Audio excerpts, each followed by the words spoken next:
All right, today we're going to pull back the curtain on a grape that's been hiding in plain sight. Seriously, this is a variety that was once basically royalty, then it got totally cast aside, and now, well, now it's making one heck of a comeback. This is the story of Cinsault. You know that feeling, right? You're standing in the wine aisle, and it's like your hand just automatically reaches for the same old Cabernet or Pinot Noir. It's safe, it's familiar, but let's be honest, is it really exciting anymore? Well, if you're looking for an escape plan from that rut, I've got just the thing for you. It's time to meet a grape that is all about beautiful fruit, pure elegance, and just simple, delicious enjoyment. It's time you met Cinsault. But here's the thing.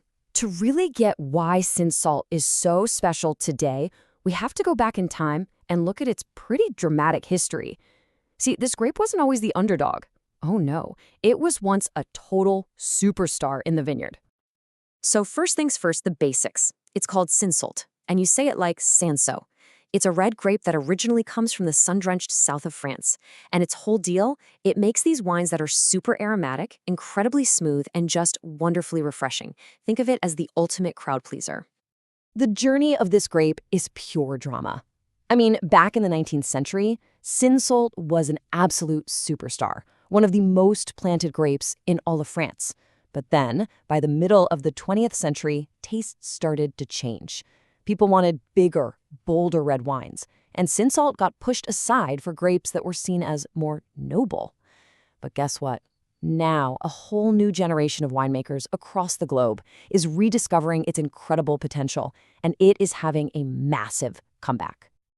And that journey didn't just end in France.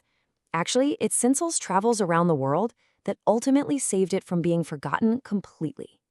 So while France might have turned its back on Cinsault for a little while, the grape basically packed its bags and found new homes, places where it wasn't just accepted, it was celebrated. It adapted, it thrived, and it started a brand new chapter. And its global footprint today is seriously impressive. In South Africa, it became a cornerstone of their entire wine industry. Over in Lebanon, it's a key player in some of their most iconic Mediterranean blends. And now we're seeing incredible Cinsault from these ancient vines in Chile, top spots in Australia, and even from some really innovative winemakers in California. This grape is a true world traveler. Okay, so we know its history, but what does it actually taste like? Let's get to the best part, right? The Cinsault experience. This is where the magic really happens. So, what's it like in the glass? Well, on the nose, you get this explosion of fresh red fruits. We're talking juicy cherries, strawberries, raspberries, all mixed in with these beautiful, delicate floral notes, like violets and roses.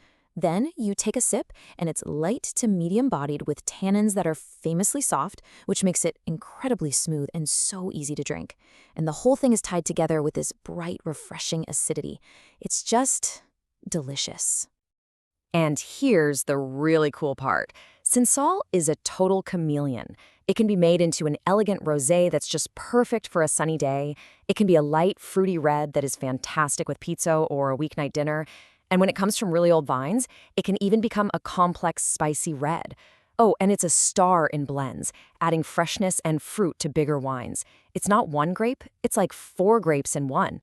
So, how does this all lead up to today? Well, this isn't just a history lesson. This is about a very exciting present and an even brighter future. The comeback is happening right now, as we speak. The key is this massive shift in how people see it. In the past, Cinsault was just seen as a workhorse grape, something to add bulk to simple blends without ever getting any of the credit. But today it's being treated like an absolute star. Farmed organically, sourced from historic old vines, and crafted to be truly expressive of where it was grown. And this quote just captures the feeling perfectly. Cinsault is a grape that deserves to be rediscovered and appreciated in all its fullness. It's like it's finally come full circle, getting the respect it's always deserved. So who's behind this revival? Well, it's a whole movement of visionary winemakers. These are people who are out there rescuing incredible old vineyards, farming with respect for nature, and taking a really hands-off approach in the winery to let the grape's true character shine. Pioneers like Evan Sadie in South Africa have become absolute champions for Cinsault, showing the world just how profound this grape can be. All of this leads to one very important question. What does this mean for you? Well, it means it's time to get out there and taste this rediscovered gem for yourself. And here's your simple guide to enjoying it. First, Think about food. It's incredibly food friendly, so try it with stuff like grilled chicken, fish, salads, or really any Mediterranean dishes. When you're looking for a bottle, maybe start with the rosés from Provence or some of those exciting reds from South Africa and Chile. And finally, when you take that first sip, just notice those vibrant fruit flavors and how unbelievably smooth that finish is. So, after this whole journey from superstar to underdog and all the way back again, Cinsault is ready for its moment in the spotlight. It offers history, versatility, and just pure deliciousness in a glass. The only question left is, are you ready to discover your new favorite grape?